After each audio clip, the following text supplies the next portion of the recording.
Hello everyone, मैं हूं रघु राघव श्रीधर। मैं प्रोफेशन से एक एडवोकेट हूं और दिल्ली एनसीआर के कोर्ट्स में प्रैक्टिस करता हूं। आज इस वीडियो के थ्रू मैं आप सबके साथ एक बहुत ही ज़्यादा वैल्यूएबल कंसेप्ट शेयर करने जा रहा हूं। ये वीडियो स्पेसिफिकली उन लोगों के लिए है जो रेगुलर बेसिस पे प्रॉपर्टी परचेज करते रहते हैं। मैंने अपने जानकारों से बहुत बारी सुना है कि उनने किसी प्रॉपर्टी में, फ्लैट में या घर में या किसी अन्य प्रॉपर्टी में पैसा इन्वेस्ट किया है उस प्रॉपर्टी को परचेज करने के लिए, लेकिन ना ही तो उस प्रॉपर्टी की पोजेशन उनको मिल पाई है और ना ही उनका पैसा उनके पास वापस आया है। और ऐसा क्यों हुआ है? वो इसलिए हुआ है कि वो प्रॉपर्टी जॉइंट नेम पे ओन्ड है और जो जॉइंट ओनर हैं उन्होंने इस सेल को ऑब्जेक्ट कर दिया है। अगर आप भी ऐसी सिचुएशन फेस करते हैं तो ये वीडियो आपके लिए बहुत ही ज़्यादा ज़रूरी है और वैल्यूएबल है। सबसे पहले मैं आपको ये राय देना चाहूँगा कि अगर आप कोई भी प्रॉपर्टी में इन्वेस्ट करना चाह रहे हैं, परचेज करना चाह रहे हैं, वो किसी भी तरीके की प्रॉपर्टी है और वो जॉइंट नेम पे ओन्ड है, तो उस टाइम पे अन्य डॉक्यूमेंट को वेरीफाई करने के साथ साथ ज़रूरी ये भी चेक कीजिए कि उस प्रॉपर्टी का पार्टीशन डीड या पार्टीशन सूट अगर फाइल हुआ है तो उसकी कोर्ट से एप्रोप्रिएट डिक्री उन डॉक्यूमेंट्स के साथ हो और आप उन पार्टीशन डीड या पार्टीशन सूट की डिक्री को प्रॉपरली वेरीफाई कर लें, जिसमें आपने सबसे पहले ये चेक करना है कि जिस भी पर्सन से आप प्रॉपर्टी परचेज कर रहे हैं उसका उस जॉइंट नेम वाली प्रॉपर्टी में कितना परसेंटेज ऑफ शेयर है। पार्टीशन डीड या पार्टीशन सूट के थ्रू डिक्री क्या है, अब मैं आपको ये बताता हूं। फॉर एग्जाम्पल, कोई प्रॉपर्टी है जो जॉइंटली ओन्ड है। पार्टीशन डीड एक ऐसा डॉक्यूमेंट है जो उस जॉइंटली ओन्ड प्रॉपर्टी के अंदर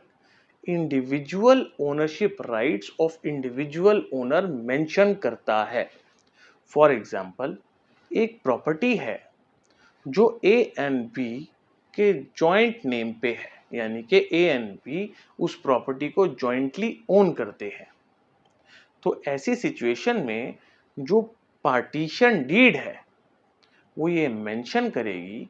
कि ए जो है उसका कितना परसेंटेज ऑफ ओनरशिप राइट है, ओनरशिप शेयर है इस प्रॉपर्टी में, और बी जो है उसका कितना परसेंटेज ऑफ ओनरशिप राइट या ओनरशिप शेयर है इस प्रॉपर्टी में। और ए एंड बी सिर्फ और सिर्फ अपना percentage of share of ownership ही सेल ऑफ कर सकते हैं।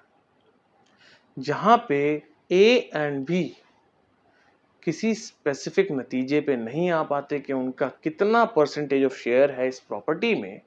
वहां पे पार्टीशन सूट फाइल होता है एप्रोप्रिएट जुरिस्डिक्शन वाले कोर्ट में, एंड कोर्ट जो है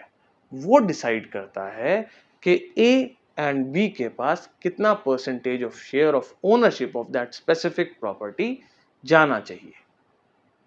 तो इसीलिए कोई भी प्रॉपर्टी जब आप परचेज करते हैं और वहां पे वो प्रॉपर्टी जो है वो जॉइंट नेम पे है, तो जो भी पर्सन आपके पास आ रहा है उसको बेचने के लिए, उसका शेयर जानने के लिए, पार्टीशन डीड या पार्टीशन सूट की डिक्री जो है वो बहुत ही ज्यादा जरूरी डॉक्यूमेंट है और वो सिर्फ और सिर्फ अपना शेयर ही बेच सकते हैं उस स्पेसिफिक प्रॉपर्टी में से। तो उनका शेयर जानने के लिए पार्टीशन डीड या पार्टीशन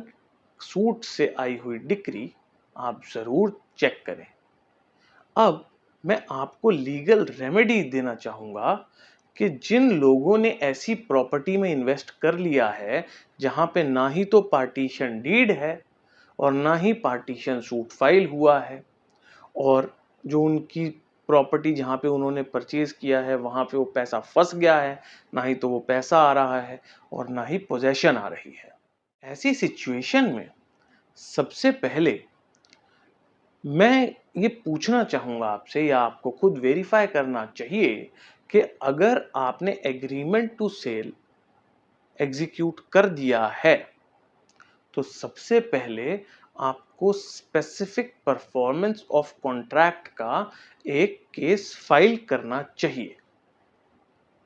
जिसके बेसिस पे जिस पार्टी से आप वो प्रॉपर्टी खरीद रहे हैं उस पार्टी को ये डायरेक्शंस मिल सकती हैं कि वो एक पार्टीशन सूट फाइल करें या वो एक पार्टीशन डीड बनाएं। जब वो पार्टीशन सूट फाइल करते हैं या जब वो पार्टीशन डीड बनाएंगे,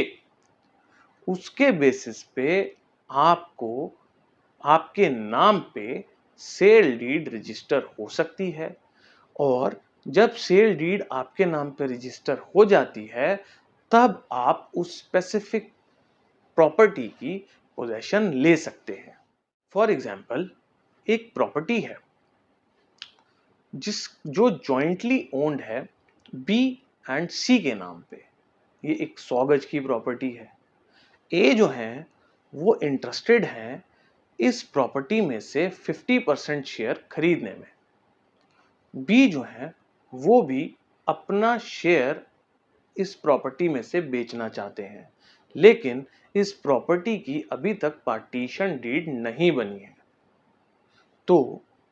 अगर A and B agreement to sell execute कर चुके हैं और ए ने बी को कुछ स्पेसिफिक अमाउंट ऑफ कंसिडरेशन दे रखी है, तो A specific performance of contract का सूट फाइल कर सकते हैं बी के अगेंस्ट, जिसमें बी को डायरेक्शंस मिलेंगी कि या तो वो एक पार्टीशन डीड बनाए बी और सी के बीच में जिसमें बी का परसेंटेज ऑफ शेयर मेंशन होगा, और अगर पार्टीशन डीड नहीं बन सकती, बी एंड सी जो हैं उनके बीच में कोई डिस्प्यूट चल रहा है या किसी अन्य वजह से बी एंड सी के बीच में पार्टीशन डीड नहीं बन सकती, उस सिचुएशन में बी को एक पार्टीशन सूट फाइल करना पड़ेगा एप्रोप्रिएट जुरिस्डिक्शन वाले कोर्ट में, एंड फिर कोर्ट डिसाइड करेंगे कि बी एंड सी के पास कितना percentage of share of the ownership of this property जाना चाहिए। एंड जब इस पार्टीशन सूट की डिक्री आ जाएगी तो जो भी परसेंटेज ऑफ ओनरशिप बी के पास आएगी, बी सिर्फ उतनी ही प्रॉपर्टी ए को सेल ऑफ कर सकते हैं। दूसरी बात, जब पार्टीशन सूट की डिक्री आ जाएगी या पार्टीशन डीड बन जाएगी, तो उसके बाद ही ए जो है वो इस प्रॉपर्टी की पोजेशन ले सकते हैं। तो इसीलिए जो आपका रोड मैप रहेगा वो ये रहेगा कि सबसे पहले अगर एग्रीमेंट टू सेल एग्जीक्यूट हो चुका है तो सबसे पहले एक स्पेसिफिक परफॉर्मेंस ऑफ कॉन्ट्रैक्ट का सूट फाइल किया जाएगा, फिर पार्टीशन डीड या पार्टीशन सूट फाइल किया जाएगा, फिर जो भी सेलर्स हैं उनकी percentage of share of the ownership partition deed या पार्टीशन सूट की डिग्री के थ्रू पता लगेगी, फिर सेल डीड रजिस्टर होगी आपके नाम पे, एंड फिर आपको उस प्रॉपर्टी की पोजेशन मिलेगी। तो जो भी इंफॉर्मेशन मैंने आपको इस वीडियो में बताई है वो किसी भी तरीके से अगर आपको यूजफुल रहे या आपको इंफॉर्मेटिव लगी हो तो kindly like, share and subscribe. Thank you.